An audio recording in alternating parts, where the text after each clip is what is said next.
It is so great to see you. Come on, with one voice, let's declare this together. Swing wide. Swing wide over heaven. Let the praise go up as the walls come down. Oh, creation, everything with breath, repeat the sound. All the children, clean hands, pure hearts, good grace, good God. His name is Jesus. Come on, swing wide, oh you heavens. Let the praise go up as the walls come down. All creation, everything with breath, repeat the sound. All the children, clean hands, pure hearts, good grace, good God. His name is Jesus. Come on, let's keep those hands up. Swing wide, oh you heavens. Let the praise go up as the walls come down. All creation, everything with breath, repeat the sound. All the children, clean hands, pure hearts, good grace, good God. His name is Jesus.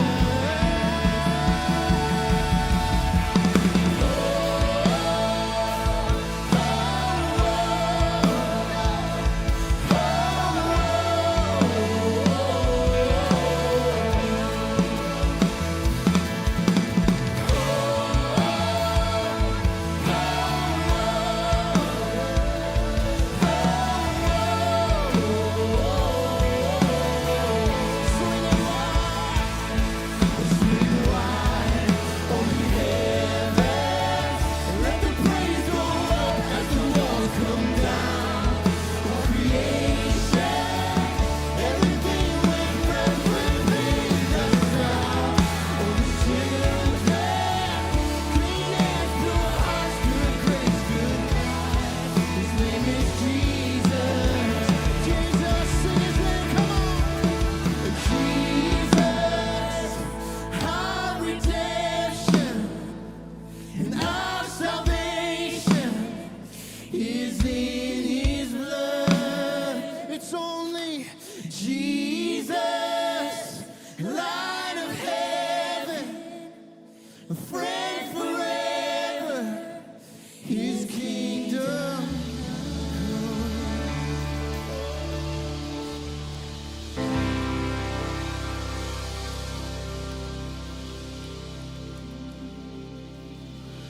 There's no prison wall you can't break through, no mountain you can't move. All things are possible, and there's no broken body you can't raise, no soul that you can't save. All things are possible. Come on, let's sing it together. There's no prison wall you can't break through, no mountain you can't move. All things are possible. There's no broken body you can't raise, no soul that you can't save. All things are possible. The darkest night, you can light it up.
Everybody, come on.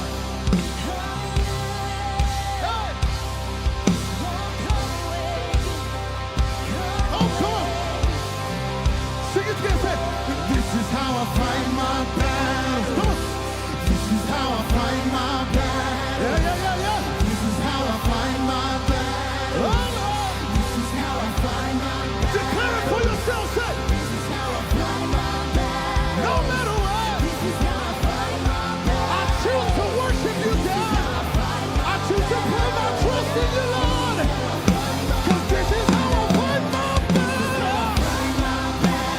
Yeah. This is how I fight my battles. This is how.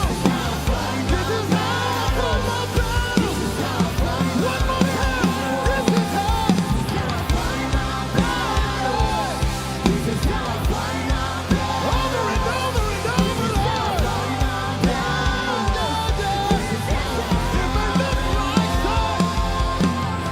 It may look like I'm surrounded, but I'm surrounded by you. Yeah. It may look like I'm surrounded, but I'm surrounded. Come on, this is your testimony, say. It may look like I'm surrounded, but I'm surrounded by you. It may look like all right, we're gonna do this one more time. Come on, let's go on to one. This is how. Come on, this is how. This is how. This is how. Come on, say, this is how. This is how I fight my battles. No matter the circumstance, no matter the situation. Break it down. This is how. Say, this is how I fight my battles. This is how I fight my battles. Hands lifted up. Voices lifted up. Hope lifted up. This is how. This is how I fight my battles. Over and over and over. Over and over and over. This is how I fight my battles. This is how I fight. Heavenly Father, we thank you so much for the incredible privilege of just gathering together here in this place and singing our simple love songs to you. You are awesome. You are amazing. You are good. You are gracious. You are kind. And we give you praise. And you are just, and you are fair, and you are righteous, and you are holy.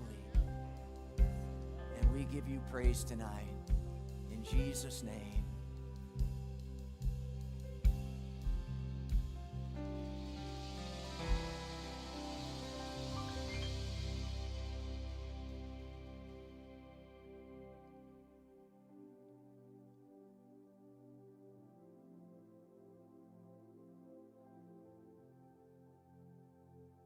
Hello, hello, hello. Testing.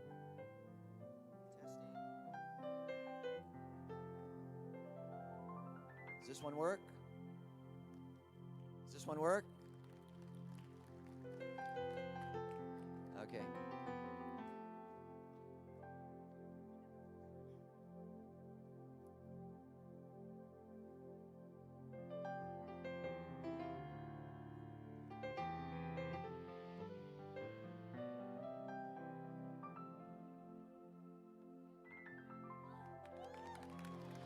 Thank you. Thank you. You guys may be seated. Hey, we want to give a warm welcome to all of you who are watching online from around the country and around the state of Texas. And a huge shout out to our Shoreline South congregation. Come on, let's give it up for Shoreline South. Love you guys so very much. And we're glad that we're getting to do life together with you guys. And tonight we're going to have a little bit of a family night. Is that all right? And a heart-to-heart conversation about some of the issues that are very much on the forefront of everybody's thinking. And so we're just going to have a conversation tonight. And we're so glad that you guys came. Thank you so much for coming. I mean that sincerely. And there are hundreds and hundreds more that are watching online. Thank you so much for caring enough to be a part of this very special conversation. Before we get started, I just wanted to let everyone know, and this is kind of new for everyone, but Anytime that you have a prayer request, you can always send it to prayer@shoreline.net. And we have a team of intercessor prayer warriors that are praying for all of the needs represented by our church family. In this kind of social distancing world that we find ourselves in, we're not doing prayer partners yet, but we will, I think, in the weeks and months to come. But until that time happens, we do have this other way that you can let us know about the concerns that you have, and just know that every single need is being prayed for. If you are a guest or a first-time attender, even if you're watching online, you can text Shoreline Guest to 97000. And if you do that, then it'll kind of prompt you through how you can let us know that you've been with us here today. And we'll get back in touch with you and let you know all of the wonderful ways that Shoreline can be a blessing to you and to your family. So please take advantage of that if you're a guest or a first-time attender. We welcome everyone God brings to us, and we're thrilled that you're joining us tonight, if you're joining us for the first time. And also an opportunity to honor the Lord with your resources. You can do that at shoreline.net. Many of you now are very familiar with the opportunity to just text Shoreline to 77977, and that brings you through the prompting process to honor the Lord with your resources. Or if you brought your resources tonight and you want to honor the Lord that way, there are buckets or receptacles at every single exit, and you can just drop your tithe and your offerings in there. So tonight, we're going to have a conversation. The focus of this conversation is the national tragedy that has been unfolding in our country for the last couple of weeks, that has brought to surface wounds that have been festering in our country literally for generations. And so we're going to talk about that tonight. This past weekend, I shared a message, and I didn't realize just how kind of significant to the times that this message would be. I prepared this message before all of this unfolded. And if you were here last Sunday, then you heard the points of the message, or if you were watching online. But basically, the point of the message was that I felt like God was going to take us to a different good in our lives personally, a different good in our lives, in our business, career, marriages, all of that. And in our communities and in our nation, that God was going to take us to a different good. But in order to get to that different good, we had to be willing to let go of what was normal, let go of what we're used to, let go of the predictable, let go of what, used to be the reality of our lives. And then I shared that in order for us to get to that different good, we have to get comfortable with the uncomfortable. And let me just kind of pause on that tonight, because honestly, I think that the conversation that we have tonight has the potential to go there, to make us a little bit uncomfortable. And we got to get comfortable with the uncomfortable. We got to get comfortable with the change. We got to be comfortable with being challenged. We got to be comfortable with getting out of our comfort zone. We got to get comfortable from seeing things from a different perspective, seeing things from other people's point of view. And if we're willing to do that, if we're willing to let go of normal and get comfortable with the uncomfortable, then we can trust God to bring us to a different good. Here's my conviction about tonight. It's even my conviction about where we are as a country. Even though it seems like a crisis, and even though it seems chaotic, I believe with all of my heart that we're actually going to be better on the other side. We're going to be stronger on the other side. We're going to be more unified on the other side. We're going to be able to navigate through the challenges that we're experiencing right now. And I believe that if we seek God and we pray, that God's going to heal our land, and God's going to make us everything. He's going to make us the best version of ourselves, the best version of a nation that we've ever been in our history. But we got to be willing to tackle some pretty difficult things. There's a lot of emotional points in this national crisis that we're experiencing right now. But you know what I've noticed? I've noticed that there's a lot of similarities around things that we all share as common values and common thoughts. The overwhelming majority of Americans think what I'm about to tell you right now. In fact, every conversation that I've had with people since this whole crisis has unfolded has been the same. And it doesn't matter if they were white or black or Asian or Hispanic or a mixture of all different ethnicities. It seems like we're all thinking the same kinds of thoughts. I heard a statistic, that someone did, a study or an analysis, a survey, and put this like north of 98% of the people think what I'm about to tell you. Now, I don't know if that was an official survey, and so I can't vouch for it, but here's what I think in our hearts, that good and decent people all think similarly along these lines. We are all outraged and horrified by the brutal murder of George Floyd. All of us are. And all of us want justice. And all of us feel like everyone should have the freedom to protest. And I think all of us feel like our nation has some work to do in terms of empathy and equality to get to where we need to be. Not everyone in the United States is treated the same way, and that needs to change. We've got work to do. And I think that all of us, and all of us want our mayors and our governors to stop the anarchists who are trying to destroy our cities. We all feel that. We all sense that. We're not going to be able to address every single issue tonight. I want to focus in our conversation so that we can better understand the heartache and the pain that the African American community is feeling and has felt for a long time. And so in order to have that conversation, I'm going to invite Cheryl to come and join me on stage tonight. Pastor Cheryl, would you give her a great big hand clap? Yeah, she's worthy of a huge applause.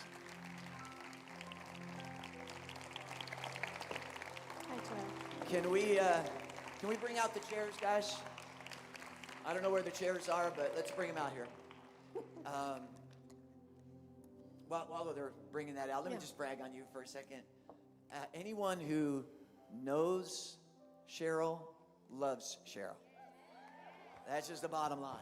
To know her is to love her. And I think about what Pastor Cheryl exudes. She exudes empathy and wisdom and grace. She is someone who has been a part of our lives for a long time. A long time. We talked about it tonight. 29 years. We've been working together. 29 years. Well, you came to Shoreline 29 years ago. We've been working together for About 18. 18 of those 29 years. And literally, she's one of our best friends, and certainly one of Laura's best friends. And she has helped us navigate through a lot of the challenges in our own life. And this is the truth. Anyone on staff who's got an issue or a problem, they go to her. She's the problem solver. She's the one that everyone just wants to connect with. And so there's nobody that I would rather have this conversation with than Pastor Cheryl. So let's have a conversation.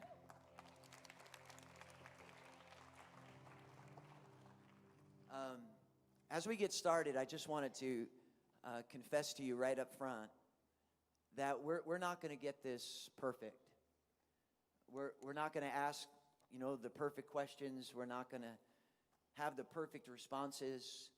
So I just want to admit that up front, that I'm a little bit nervous because I don't know what I don't know. I don't always understand all the complexities and the heartache and the pain, and I want to. We're here to learn. We're here to listen. We're here to have our hearts opened, our minds expanded. We're here to understand a little bit better what this whole process is all about.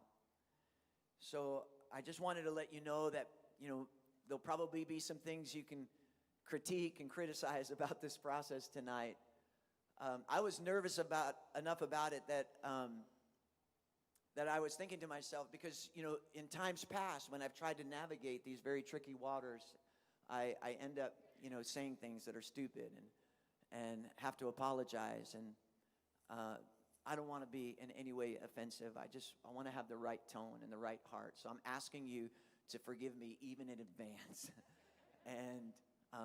But I think it's really important that we have the conversation. So even if it's a little bit difficult to ask these kind of questions and to deal with these kinds of issues, I'd rather deal with the uncomfortableness and have the conversation than pass on the conversation altogether.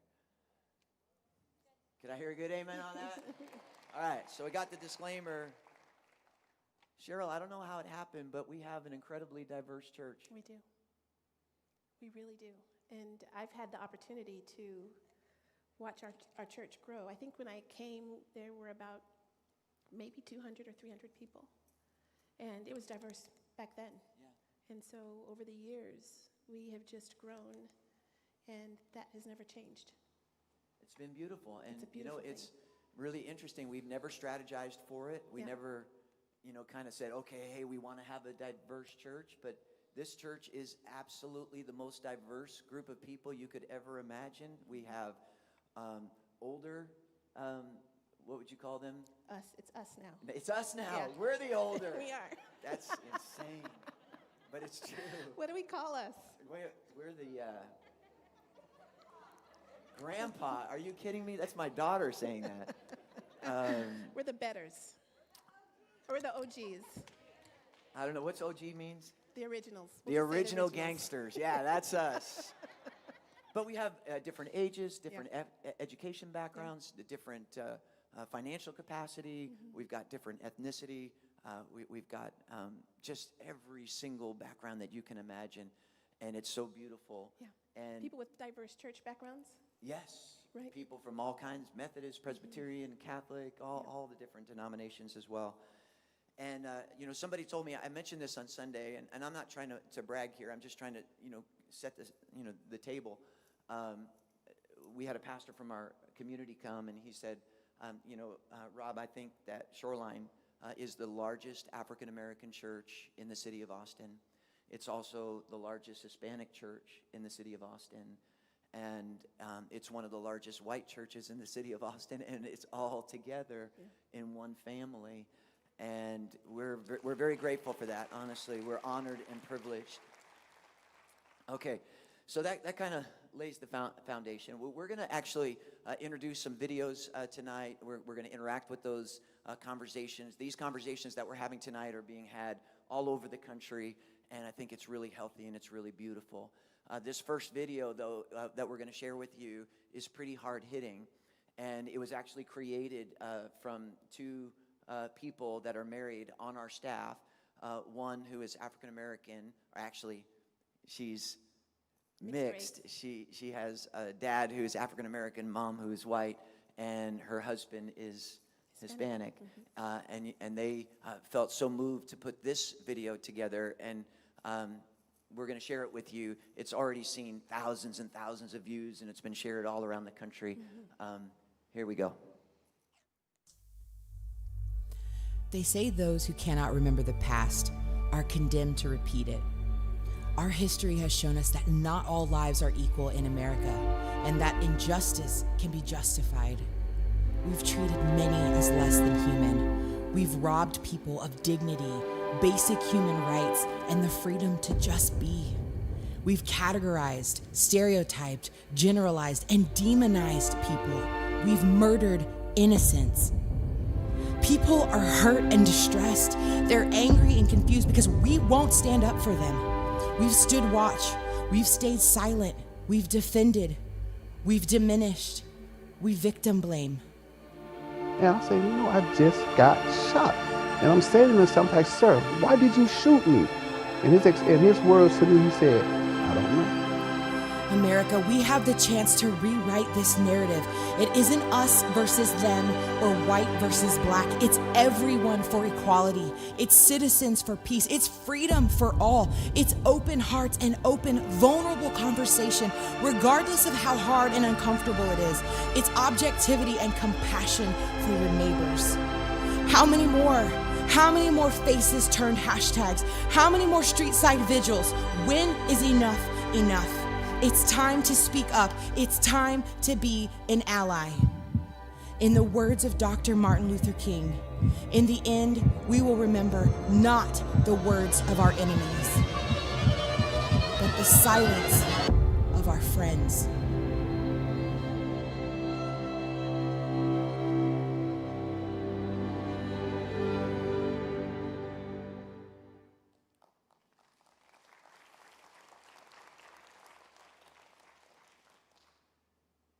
Cheryl, how are you feeling? I can't breathe. I can't breathe. That's it's my father, it's my brother, it's my uncle, it's my friend, it's my great-grandparents, it's my great-great-great-great-grandparents. They're my friends, they're my people. Those are my people, Pastor.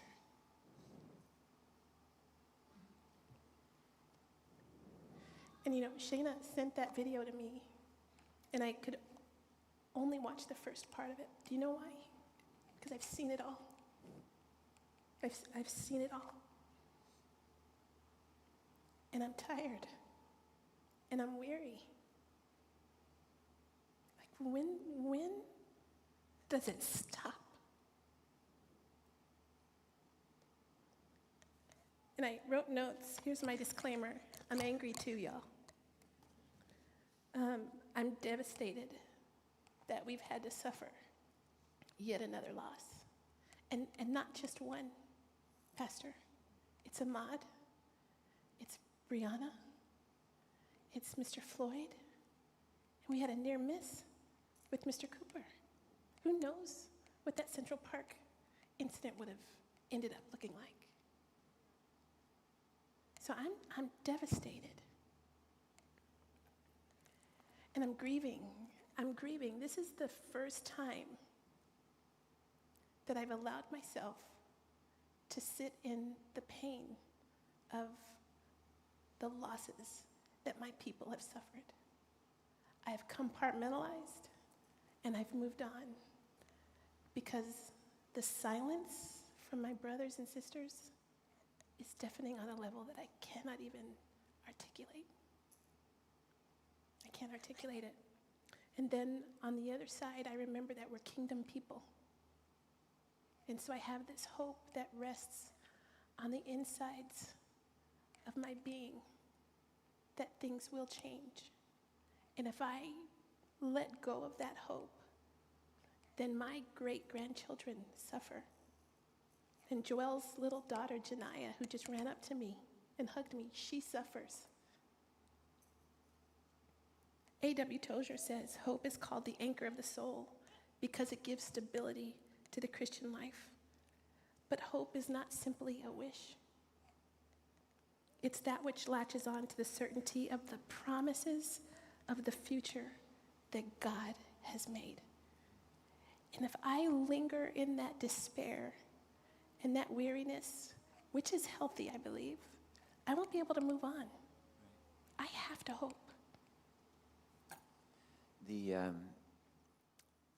The tendency, I think, is maybe twofold. It's a whole bunch of people that have been living in denial, which leads to inaction. And then despair does the same thing. It says it'll never change, Right. that it'll keep going on the way it's always gone on.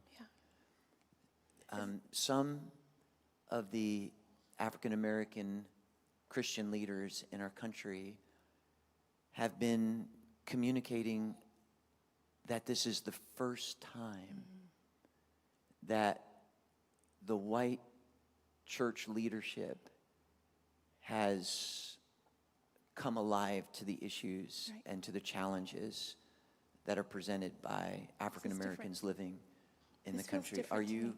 Are you sensing that? I do. I sense it in a way that, and it's interesting because this is the first time that I've allowed myself to grieve to the point some days where I didn't return texts.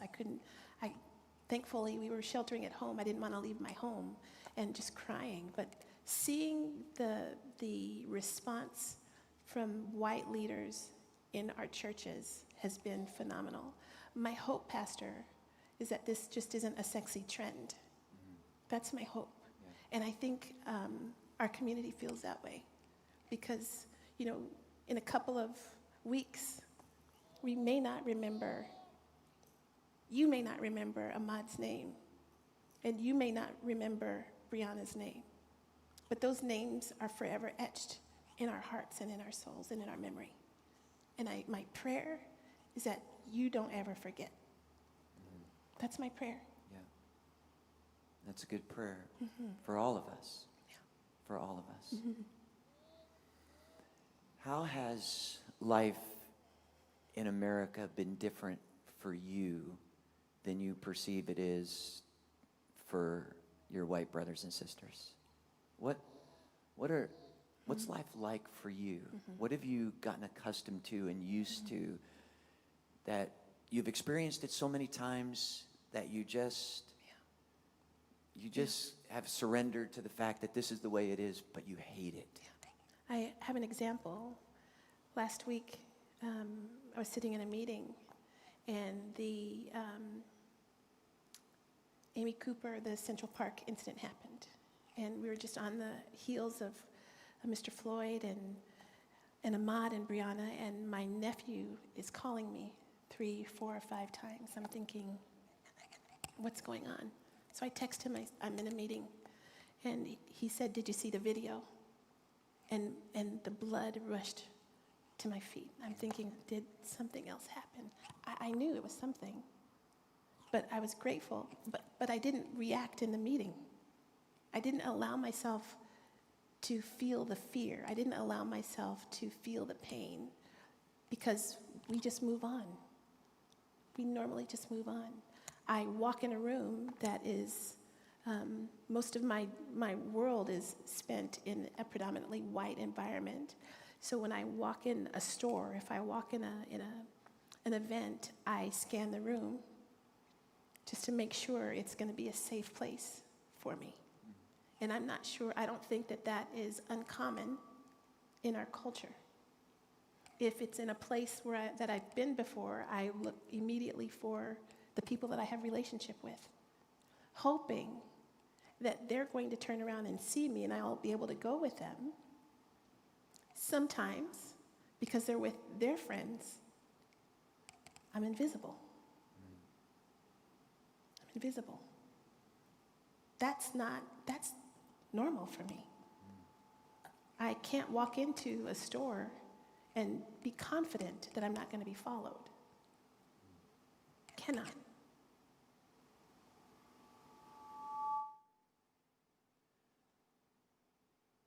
I think for the very first time, the reality of that being the way it is for you and for African Americans living in this country has wrecked me. I just was not aware. What do you think is the thing that made you aware? What brought you to awareness? I think over the last couple of weeks, there's been this assault that has been videotaped. It's almost like these cameras have been the eyes of the Lord, searching to and fro to illustrate the injustices, to illustrate the pain and the suffering in a way that just is devastatingly clear. And it's not necessarily that we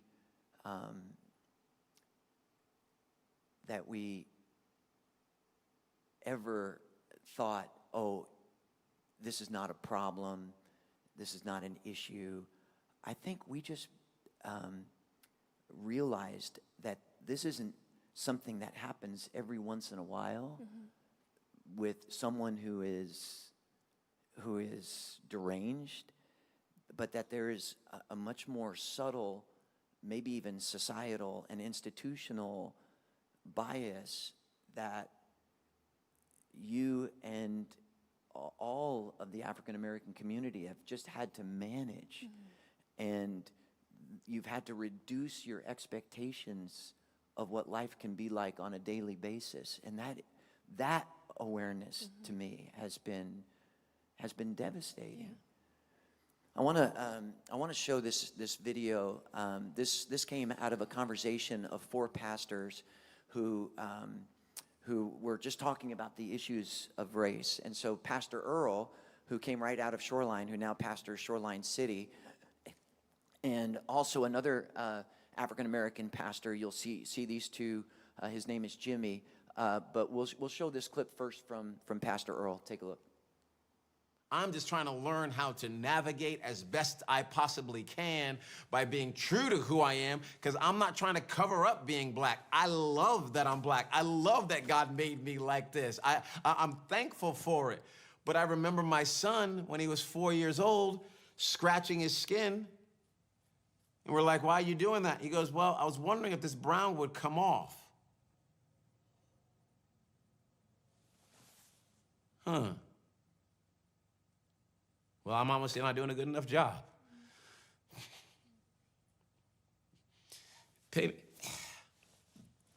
Painting a picture for you of how beautiful it is, how God made you. Because he made you exactly how he was supposed to make you. And thankfully, you know, he's 15 now, and he's all about being black. so I'm glad we got that in line. But dang, man, I mean, this is the world. This is the world we live in. And again, I'm not even mad about it. It's just the reality.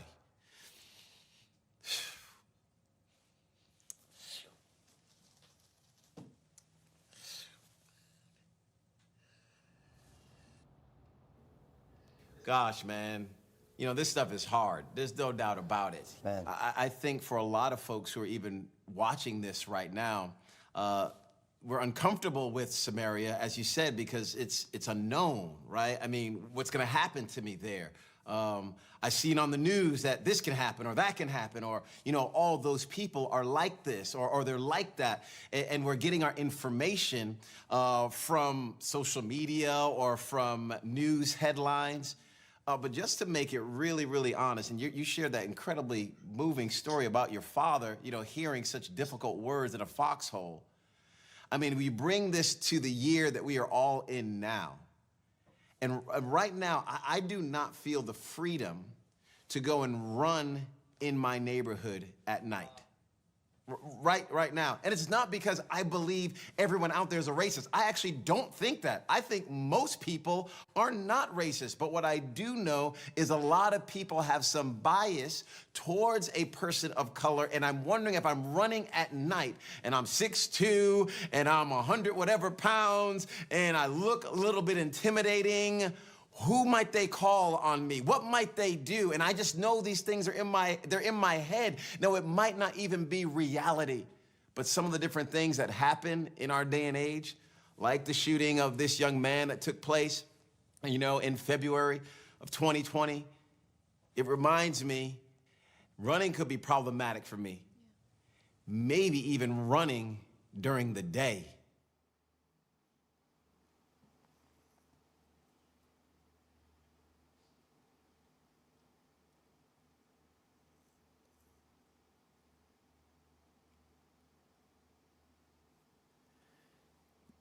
Yesterday, I was driving out of my driveway, and this is just kind of illustrating the journey that I'm on. Because I think prior to all of this unfolding, I probably would have never even given it a second thought. But I'm pulling out of my driveway in my neighborhood, and there's a young, probably high school age African-American girl who's jogging. Now, I had seen this video from Pastor Earl about his concerns about jogging. So when I saw this African-American girl jogging in my neighborhood, my heart kind of leapt a little bit. There was this feeling of, I'm so glad that she feels comfortable jogging in our neighborhood. I'm just so glad that that's her reality. And then I just drove a little bit further, and then I saw her mom. Her mom was off in a distance, just letting her jog. But I thought to myself, well, maybe she doesn't feel as free as I thought she might feel. And I just got to tell you that for me, I don't want to live in an America like that. I want to live in an America where she is feeling as free to run and jog as anyone else in our society would feel free to run and jog. That's the kind of country I want to live in. And I want to be a part of helping that be a reality for every single one of us, regardless of our ethnicity.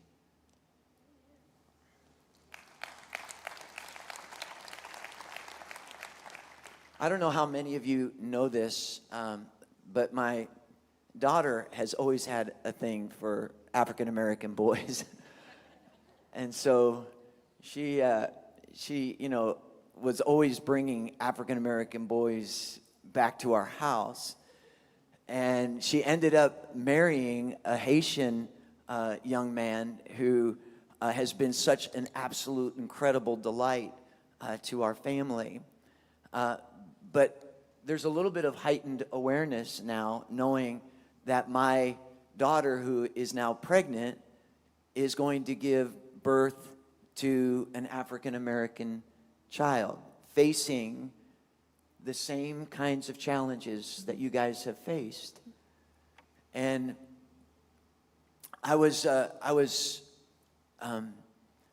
out one time with our family, Laura and I and Luke and Danielle had brought 2 African-American boys with us on a trip just outside of Austin. It was a small town that was having a Christmas pageant. And we were having fun, we were cutting up, we were laughing, it was a great time. And when we were done, we were walking back to our car. And we happened to be cutting across the road. We could have walked all the way down to the stop sign and then walked in the white paths that had been created to walk. But it just seemed a little bit inconvenient to walk all the way down the street and then walk across when we could just cut across the road. And so we were all cutting across the road. And it just so happened that there were 2 police officers that were standing on the sidewalk and saw us walking across the road. And they just kind of waved and greeted. And we just, said hi, and we were probably, a little bit conscious of the fact that we weren't walking where we were supposed to walk, but there was no confrontation. It was just kind of like a wave.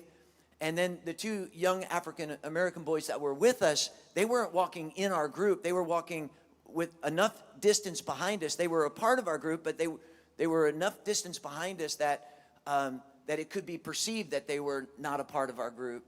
When they started walking across the street the same way that we were walking across the street, they were yelled at. I thought they were going to be handcuffed. I thought they were going to be carted away. And I intervened in that situation. I said to the officers, these guys are with us. And it was at that point that he said, well, you guys shouldn't be jaywalking. You shouldn't be walking across the street in this place. But there was such a marked difference between the way that we were being treated and the way that they were being treated. Now, of course, when I say that, not every police officer is like that, and not every situation is like that. We understand that. But now that I have an African-American young boy or Haitian, young man living in my home, I've had 3 other interactions, not necessarily with police officers, but 3 other interactions that made me aware of differences, just checking into bed and breakfasts, just checking into vacation spots, just entering into restaurants. And I could feel a little bit of the difference. And I was talking to Danielle about this, and I said, this was just the other day, I said, Danielle, do you remember this particular situation when we were here? And I said, do you remember how that person, you know, kind of treated us and looked at us? And because they saw Fredlin first, and then we came in a little bit later, and I was very aware of the difference in the way that he was being treated. And now, thinking through all of the conversations that I've had with friends and all of my pastors and hearing all of the conversations that other African Americans are having in this particular season, that's not, you know, 3 times over 3 years. That's like standard. That's like what happens a lot. And maybe it doesn't happen every day, but it happens enough where it's the expectation. When Earl said that, you know, I don't think that people in my neighborhood are racist. I don't think most of the people I'm interacting with are racist, but it's happened to him enough that when he goes out to run, that's the thought that's in his brain. The other day, I had 2 root canals, and it kept me up all night long. And so just to pass through the night, I got out of the house, and I was walking down the street in my neighborhood at 2 o'clock in the morning, at 3 o'clock in the morning, at 4 o'clock in the morning. Wouldn't happen. And I never once thought that somebody was going to pick up the phone and call about the guy who's walking the street at 2 o'clock in the morning. I was just hoping that the pain in my tooth would go away. But there is 25% of our population that's not the way they're thinking. They wouldn't even dare do it. That's wrong. That's wrong. But it's real. That's wrong. It's real. I was listening to one of the videos, and toward the end, she said, I've learned to exist in a way that I'm hidden enough to be safe to exist with you. Isn't that powerful? And that so speaks to our daily life. We're hidden enough, just enough, to be safe in order to exist with you. Yeah. Yeah. Okay, let's take a look at this next video. What I'm finding is that most white people don't understand what it is like to enter into a room where you can't assume you're welcome. Entering into a room that you have to prove yourself that you're not what they saw on MSNBC or CNN or whatever news station that they have watched. It's hard to get past these stereotypical thoughts, and you want to introduce yourself to them, but all they see is your skin color. And they're waiting for how you talk. And then what we have is fear. We have, the African-American community fearing being accepted. And then we have the white community fearing, am I pigeonholed? Even my white friends who aren't racist, most of my white friends they're not racist, right? But what I have found out is when I enter into a room, there's 2 people. There's people that are ignorant of understanding what my everyday looks like, and then people who are intended, ignorance and intention. That's where we're in between, or that's what we're fighting against. Ignorance is I don't know, I don't understand. Intention is I know and I chose not to be involved. It is I know and I chose not to care, or I know and I just chose to be racist. And I believe that we need to, once we know more, we have to do better. And every day we have to learn. Every day, Paul says, I became all things to all people in order to win the more. The Message translation says, I entered into their world and tried to experience things from their point of view. He goes on and says, I did it because of the gospel. The gospel message is for anybody, everybody, and everyone. If anyone is thirsty, let him come to me and drink. It says, for God so loved the world that whosoever. I want to be counted in the anyone, the everyone, and the whosoever. This is not a black gospel. This is not a white gospel. This is a red gospel. This is a Jesus gospel. Learn. We got to learn each other. What does that speak to you, Cheryl? Wow. It speaks to the strength of the message that Christ came and delivered when he walked the earth. And I mean, if we look at the Bible, if we look at the Gospels and how Paul wrote and talked about justice, it's written throughout the scriptures. And to think that a portion of that message has been removed just enough so that I don't quite measure up to the fullness of the gospel, but you do, is devastating from a kingdom perspective. It's devastating. And for us as the church to sit back and watch the atrocities, to watch the injustice, and not do anything is a problem. And I've got to go back to where we are today and how grateful I am that people are waking up, that people are seeing that this is something that it's not new. This has happened since we've been here. This is something that has happened since we've been here. And for us to say that we understand the gospel, for us to preach the gospel, and live so far away from the truth of the gospel is ungodly. Amen. It's ungodly.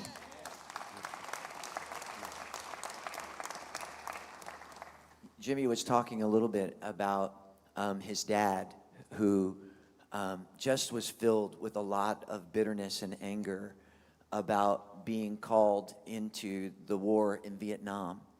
And so his dad was drafted into the army, and he couldn't even stand the thought that he had to fight for a country that he felt never fought for him. Mm-hmm. And he said when he got over to Vietnam, he said he saw the same exact thing that he was experiencing back home. All of the soldiers were segregated. There were the white soldiers that drank together and had their time in their bars, and they had the black soldiers, and they were, having their time together in the bar. And he said something that I thought was really profound. He said his dad said that the only time that they were unified, the only time where they came together was in the foxhole when they were facing the enemy. And I thought there was a little bit of a kingdom message in that. Yes. That we are together for the sake of the kingdom. When we're fighting against the enemy, we find so much more in common than whatever separates us. And as a church family of Hispanics and African Americans and Asians and whites, and we're all worshiping together, part of our unity is found in the fact that we have this common cause, this purpose to fight for the kingdom, to move forward. We've got an enemy who's seeking to kill, steal, and destroy, and we've got a common Savior. Every single one of us have sinned and fallen short of the glory of God. Every single one of us needs a Savior, and that's what unifies us. And I think if we can embrace that, then we'll find the unity metaphorically in the bars and in the friendships and in the relationships, because we can understand the dynamics that we are truly one. There's another clip that comes from Jimmy that I wanted to show, and I wanted to get your comments on. My son, 17, and when he got his license, man, he was so excited. And honestly, the day he got his license, I cried that night. And my wife said, "What's wrong?" And I was like, "I'm realizing the conversations that I have to have with my son." And he reminded me during this whole, tragedy of, Ahmaud Arbery, he said, "There's not been one time since I got my license for the last year and a half that you have not texted me or said to me, hey, make sure you take your hood off. Hey, make sure you take your skull cap off. Hey, don't play your music too loud in the car." And he understands the why behind that. And I remember when he found out about Ahmaud Arbery, he said, "Dad, why is this happening?" And I said something that I want to take back at some point. I said, "This is just the world we live in." And I realized at that moment, but I also proclaim as a pastor that the church is the hope of the world. Amen. And the Bible says, like you said, Jeremy, when Jesus looked at the crowds, he had compassion on them. The problem is many pastors are only looking at the crowds inside the four walls of the church and not the crowds on the four corners of the earth. And it's time for us to look at the crowds and have compassion, because here's the deal. And I've decided, I'll be honest with you, when I see things like this, I want to quit. I want to give up. But I realize that my dad's sacrifice and my son's future empowers me to stay involved in the conversation and keep talking. Yes, some of you have the privilege of never having that conversation with any of your kids. And I want to be like that one day, that we can level the playing field. I don't want superiority. I just want equality. And here's the thing, anything short of equality is not progress.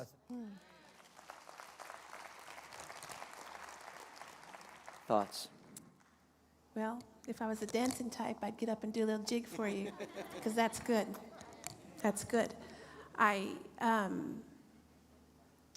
think about my mother when I hear that, and I think about who she was in the 70s and how she lived her life in a community that you would think she didn't belong in, and how we would come home from school, and she probably had an 8th grade education, maybe 9th grade.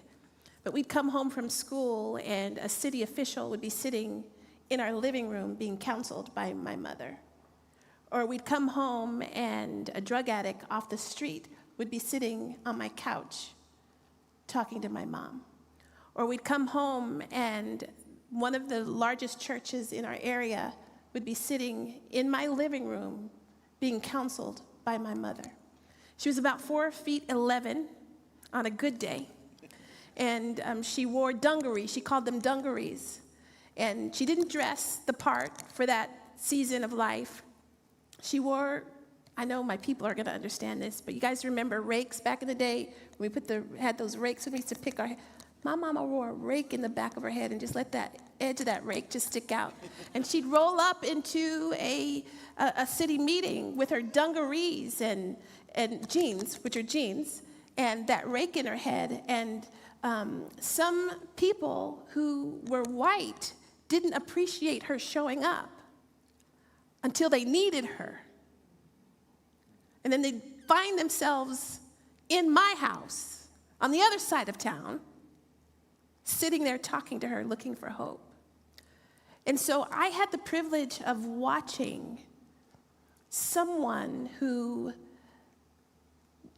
was less than perceivably to a group of people that didn't look like her until they needed her.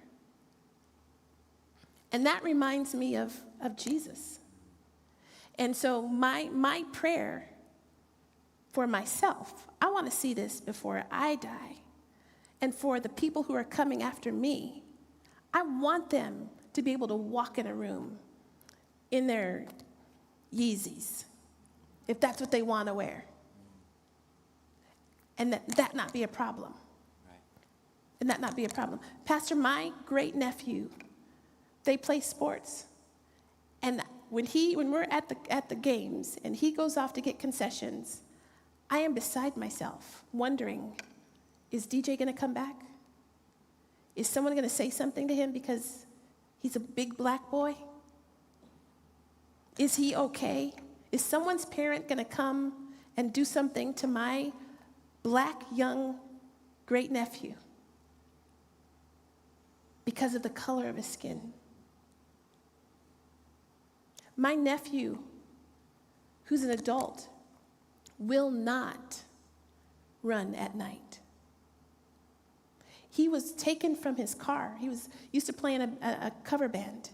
And he was removed from his car downtown because the police were looking for somebody that looked like him. He had his equipment in the car. They took his equipment and threw it all in the street, profiled him.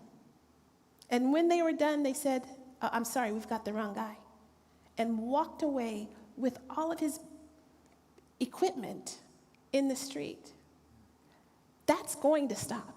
And when I go back and when I think about hope and how hope is the anchor of my soul, I have to believe that because we have woken up as a nation because white people are waking up, there's going to be change. There's going to be change. One of the things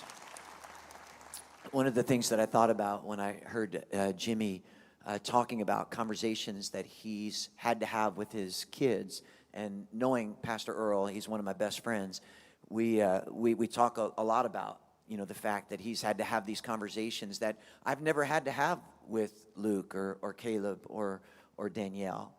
But when Jimmy was saying that he's looking forward to the day that those conversations won't have to happen because all of us are on the same playing field, until that happens, all of us need to be having conversations. And it doesn't matter if you're African American or white or Hispanic, we all need to be having conversations with our kids to make sure that this is not perpetuated from generation to generation. Because somehow we've got to send the message that this behavior is not acceptable, that we need to make our kids understand how important it is to value and to give dignity to every single person.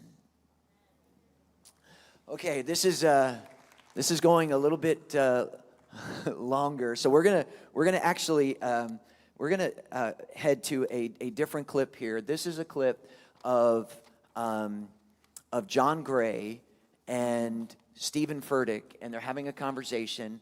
It's very similar to the conversation that we're having here. Here's something that John Gray had to say. Take a listen. What I also want to say is that if we only separate this by race, we're going to lose the necessary people that need to be involved in the conversation. Every white person is not a racist.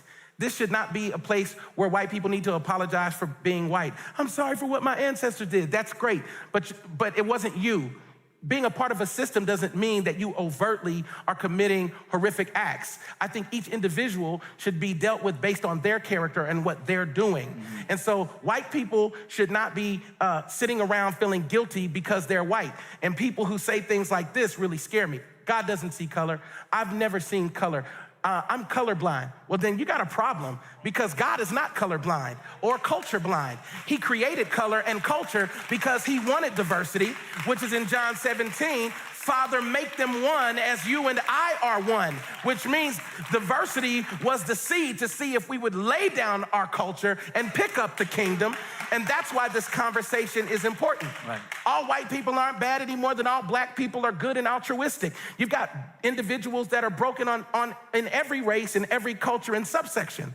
But this is a necessary conversation, and it should not be approached from a judgmental perspective. And I don't want people feeling like they are already being judged as wrong or judged as unworthy of change because of the pain of the moment.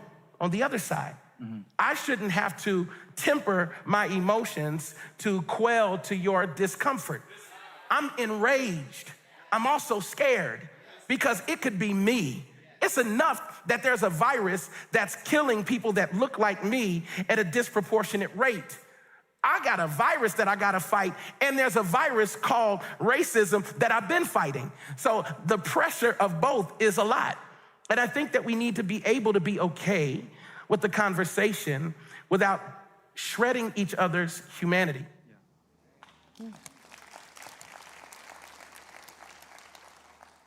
I love a lot of things about you, but what I love towards the top of the list is you embody what John was just talking about there. You understand this whole idea that not everybody's bad, not everybody's really good. You live in this Celebrate Recovery world where you understand the brokenness of all of this. So how do we get to the place of healing? How do we get to the place where we can make some really practical and helpful steps to racial restoration and reconciliation? I think there are several ways to get there. But very simply, Pastor, I think it's important for white voices to speak up. I also think that it's important for white people, in some cases, to be quiet and listen and ask questions. I think it's important for you, if you're not a person of color, to be willing to learn and unlearn some of the things that you have been taught that might be wrong. I think it's important for, the Bible says to weep with those who weep and mourn with those who mourn. And you may not understand Ahmaud Arbery's death and what that does to me. Would you cry with me? Would you weep with me? And then I think it's also important for us as a people to come together. Working for you, Pastor, for all of these years, I haven't agreed with every decision that you've made. Did you know that? No. Yeah. It's the first time I'm hearing this. But I have to get comfortable with uncomfortable conversation. You got to unlearn something about me right quick. I made the decision to follow your leadership. And because I made the decision to follow your leadership, I am entrusting you on a professional and in a Christian way. Because you're my leader. And I have to trust that the decisions that you make are going to in some way benefit me. And also I have to know that if it doesn't, it's going to be good for all of us. And in the same way as white people, may I call you all white people tonight? As white people, would you please take the time to listen and learn and unlearn and lament with us and pray? And I know that you are incredibly comfortable in your world. But my prayer is that you would become uncomfortable in an effort to bring equality and justice to those of us who don't know what that looks like. That's kingdom. That's kingdom.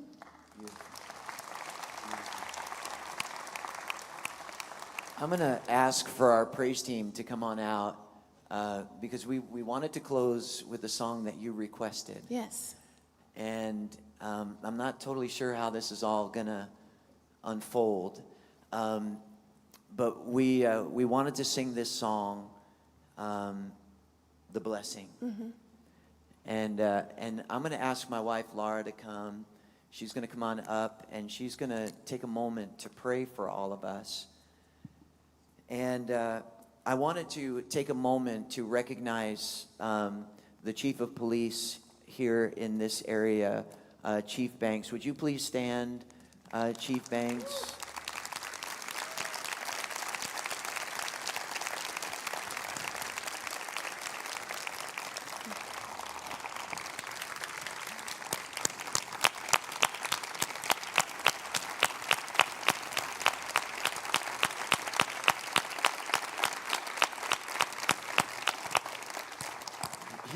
He came up to my office. Well, let's just remain standing because we're gonna sing together. He came up to my office right before our time together here today, and he just asked, just pray for me. He's in a very unique position. To his credit, he was one of the very first police officials to voice with very concrete commitment the voice of justice for what took place with George Floyd. In fact, his commitment to that was so on point that it went nationwide, and newspapers ran stories about his commitment to justice as a police chief, talking about what he saw and what needed to happen. He put his own reputation and his own career path on the line to voice what he felt was right. That was courageous. It was amazing. And he has, with great integrity, navigated through all of the landmines that are now present as a reality of serving the community as a police officer. And working through all of that. And I thought it would be wonderful if, Cheryl, you would pray for Chief Banks right now and for all of the police. And then, Chief, if you would come forward, we're going to lay hands on you, even though we're not